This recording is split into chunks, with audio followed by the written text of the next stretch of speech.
Today I will be discussing the case of Garis v. Neville Jeffress Pidler in relation to the fair dealing provisions under the Copyright Act of 1968. The notion of fair dealing outlines the circumstances where material that has previously been copyrighted can be used without permission of the author. The respondent, Neville Jeffress, owned a press clipping service that monitored newspaper and other media sources.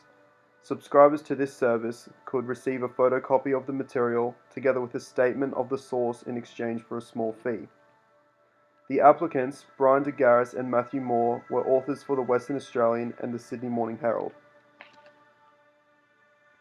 Garis alleged that he was the author and owner of the copyright Looking Past the Winners, which was published in 1988.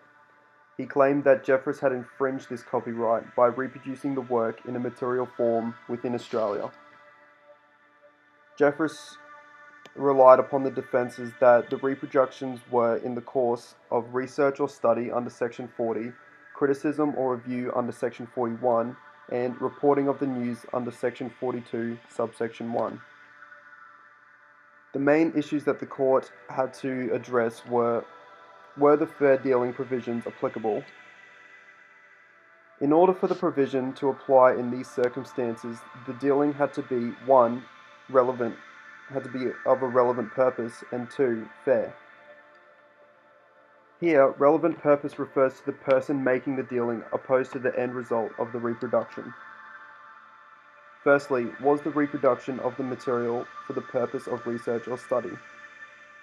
The judge cited the Macquarie Dictionary definition of study as application of the mind to the acquisition of knowledge as by reading, investigation, or reflection. The court held that the reproduction was not intended for research or study, but rather a commercial use in the exchange of materials for a fee. It is interesting to note here that it was considered irrelevant if the material was later used for research or study. Secondly, was the reproduction for criticism or review? The court once again held that there was no criticism or review. Jeffress had reproduced the document in its original form without any such commentary, judgment, or analysis of the pieces.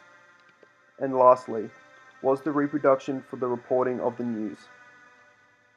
The commercial nature of Jeffress's business allowed the court to hold that it did not engage in the process of reporting news. Additionally, the material was not republished in any manner, rather just supplied to the customer for leisurely use.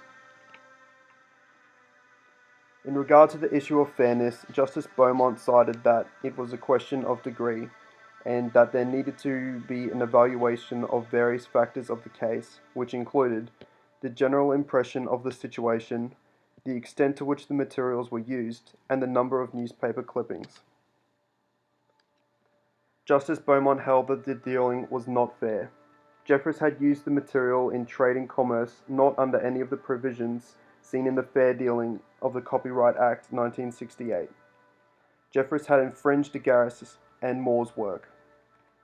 This case was important at the time as it clearly defined when the defences to the infringement could be applicable. Thank you for watching, and please provide any feedback that would be greatly appreciated. Thank you.